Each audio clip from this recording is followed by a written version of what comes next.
briefly, I guess your sort of pre-event preparation for your bike. You've done all the hard work training, so you want to make sure that you get through without any mechanical issues. The main thing is making sure your bike's been fully serviced before you do the event. If you haven't had a service, we recommend you get booked in. You can take bookings tonight and get that done. Probably number one is making sure your tyres are in good shape. If you've got any doubt, whack a new tyre on. You don't want to run the risk of riding with cuts or gashes in it. So, yeah, it's in doubt, just whack new tyres on. What a lot of people will do is have relatively good lightweight tyres that they'll use just for events like this, and then obviously change them over to the heavier training tyres during the week. So you want a nice fast tyre. Something like these are great. They've got a special, they're not a heavy tyre. Often you find with the heavy Kevlar beaded puncture-proof tyres that once you get them up to the right pressure, they're almost like riding concrete for quite a hard tyre to ride, whereas the sort of nice lightweight race type tyre, slightly softer compound, but it rolls really nicely. So from what I understand, the roads can be a little rough out there, so you want something that's going to give you a little bit of comfort and not shake you around too much. So yeah, new tyres are definitely worth a good investment.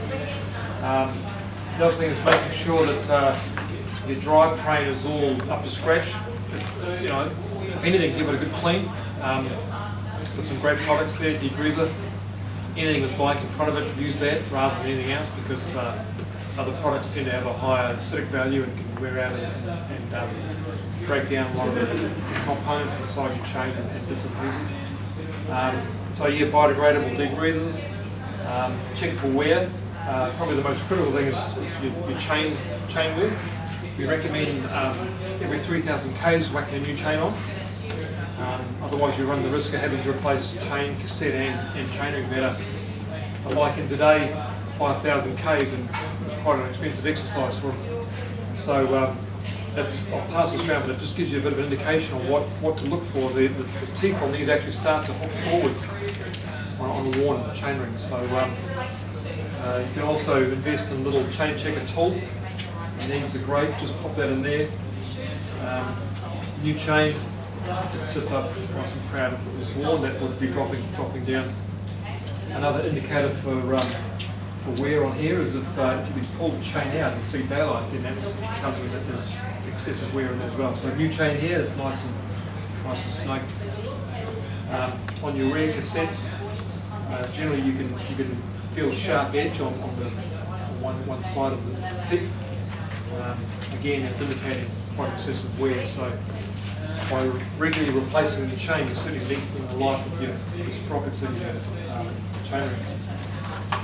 As far as cleaning goes, these are a great investment. The grunge brush, so it'll do top and bottom and sides. You basically just run your train through like so. And obviously you can use that for getting into the back here and getting all the dirt and gunk out of there. Hamish can probably just cover briefly on some of the no, you're right. The biggest thing we see is people overlube their chain. We call it marinating. Marinating your chain. They bring the bike and we'll give it a service. You're like, yeah, cool. You need a new chain. Why? Because I can't see anything else. It's just chain, oil, and everywhere. Yeah. It's like a bit of an analogy. It's like a woman going out to party, putting on a whole lot of makeup, going to sleep, wake up in the morning, putting a whole lot more makeup on, going out the next day.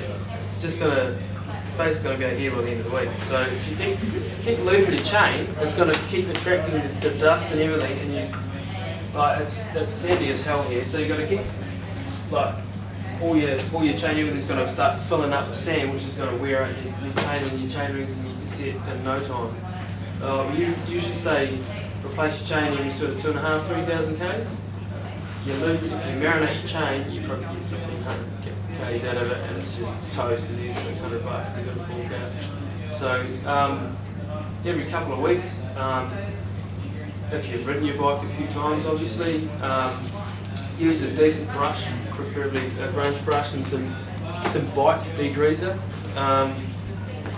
Clean it off, give it a good scrub, clean your whole bike, use bike cleaning products, clean your whole bike, re-lube it with preferably a dry lube in the conditions we've got at the moment. Finish line, I brought out these little guys. It's got a little sponge on the top, so you put a no drip chain luber. 18 marinating. So they're real easy to use. Just chuck it on top, give it a slight squeeze, and it's gonna lube your chain how you want it to lube, and it's not gonna make it like you just marinated a whole lot of chickpeas. These are really easy to use. They're filled with this stuff here. And it's an easy, if you're not sure how much lube to put on your chain, it's a good thing to use to not marinate your chain so you get a long life of your gear. Have a nosy at that. Real simple to use, idiot proof. You might have trouble again, but everyone else will be right. I think one thing is when you clean your chain and everything, just run your finger along and it should be relatively clear. Right, if there's still like big black marks, then keep cleaning until it's clean. Right, so generally you'll feel like on a new chain it's got a slightly greasy feel to it. That's kind of how it should be. So you don't need to worry about whacking grease and stuff in here. It's just really on the insides of your chain. Right. Check too that if there's any issues with your gear changing, if it's a bit rough, check that your derailleur hanger's straight, cable tension's correct, and you don't have any stiff links in your chain. If you're finding that when you're shifting your gears that it's maybe lagging or not changing as smoothly, get your shifter cable changed inside here. This one gets worked the most, so there's a high tendency that it can fray at the head here, and you don't want that stamping on you midway through the ride. Right? Because if you break the cable on this side, then you're going to be stuck in that small sprocket the whole ride. So, if there's any doubt, get a fresh cable put in here. Right? So that's always good. Other thing is making sure that your spare tubes and pumps are all up to scratch. Check your tubes if it's been several decades since you've checked your tube in your spare bag. Make sure A, it's in there, and B, that it actually works. All right.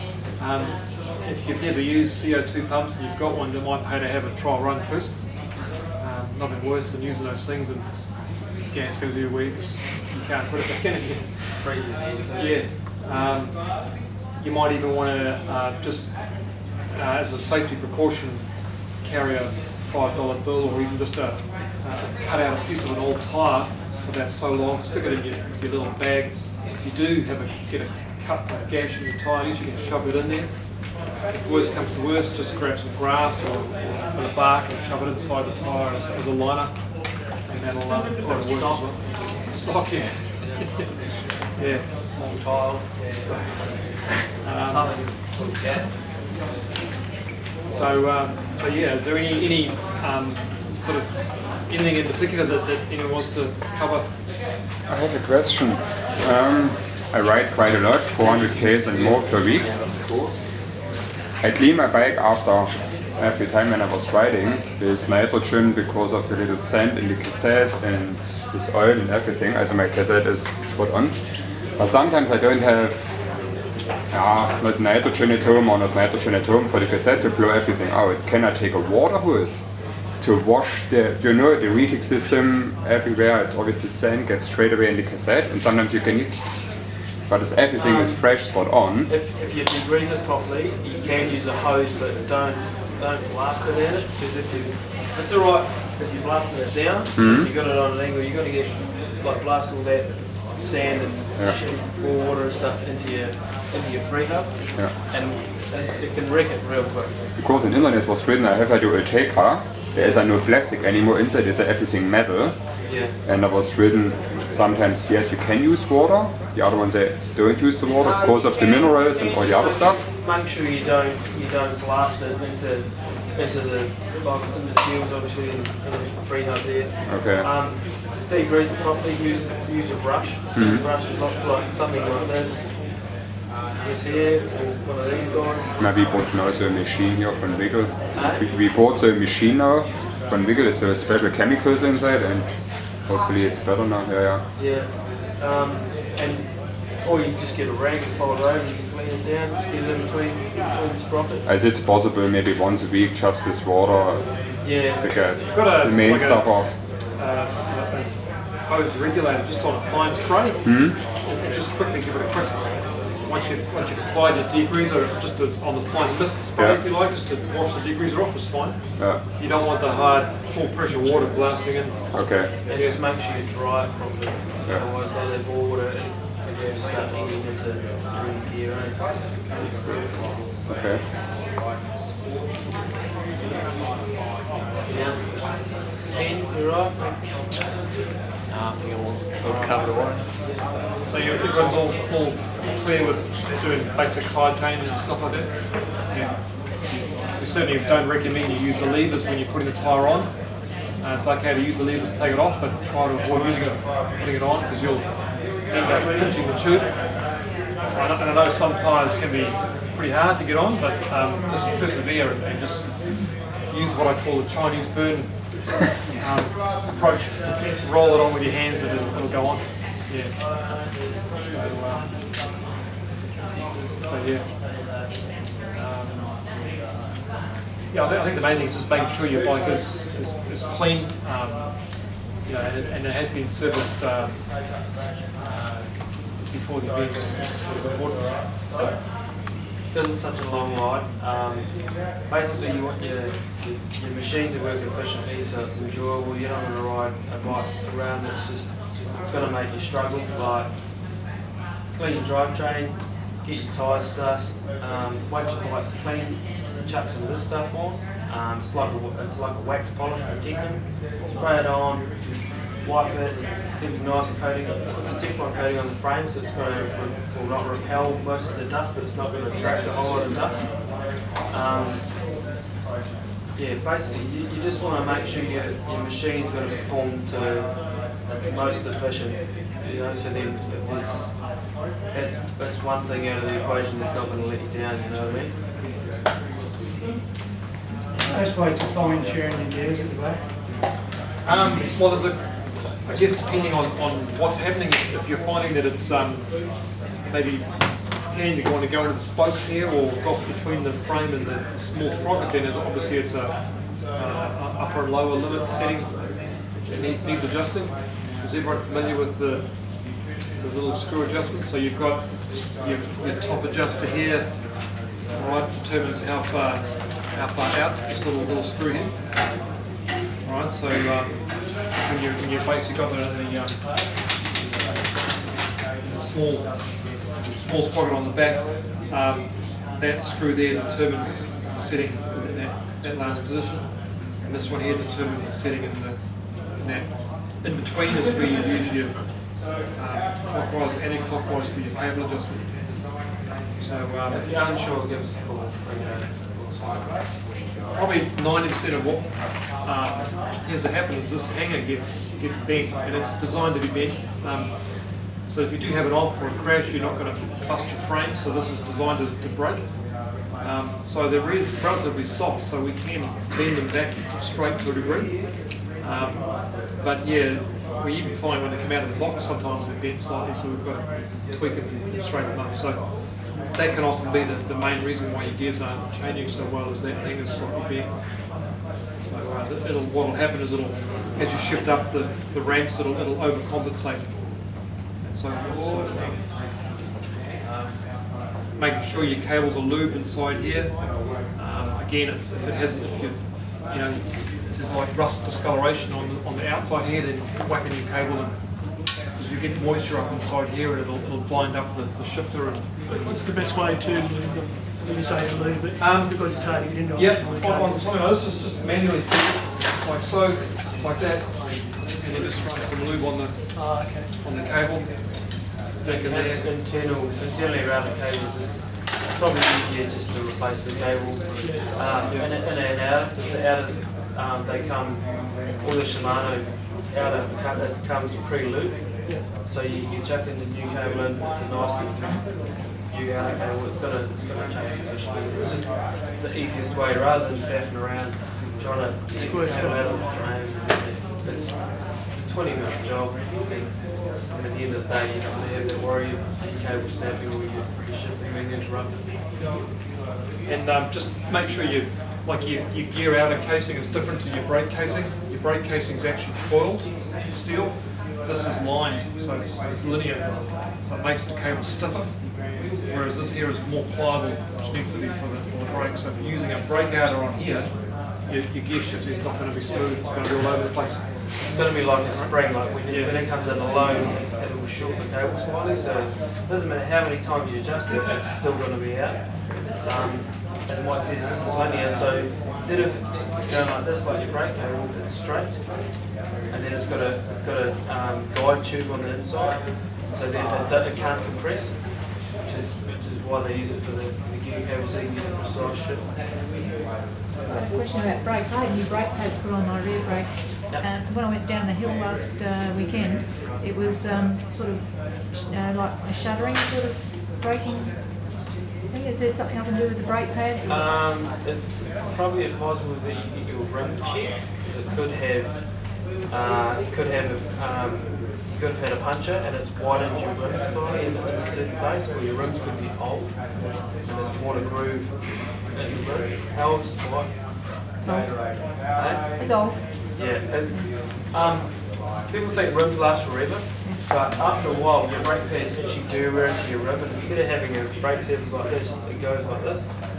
And if it's old and you've worn your rim, it can warp slightly because of the heat. It can, like, you can have bits of it'll move. What I would suggest is bring it into us, or take it to the local shop who you can deal with, and get them to check it out. Chuck it in the drawing stand, get the guides there just to check that the rim isn't warped in any way. We've seen extreme cases where the pads have actually worn right through, and the tyres have actually blown the side of the rim out. So it's become so thin through here. Yeah. So When you look at a bike rim, even like they had lots of bike rims around, put down under for art, and the rims seem to be quite thick. You think, how could that ever get them through? Yeah, they do. It's not like straight away, but like you get bikes that are sort of 10 years old and people have got the same wheels and the same everything, and yeah, they just, you can feel it. Like these are real straight because they've got a nice machine surface, but yeah, older rims you can tell the difference. They can get warped, and obviously the brake surface becomes concave. I think too, if you're if you've been out riding in the rain or in the wet and it picks up dirt and stuff, it acts like a cutting paste. You get bits of gravel mixed in with water, and over time it'll actually grind the rims down.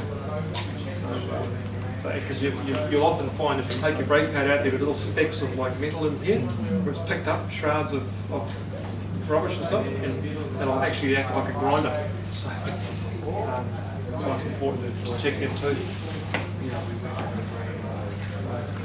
What sort of basic equipment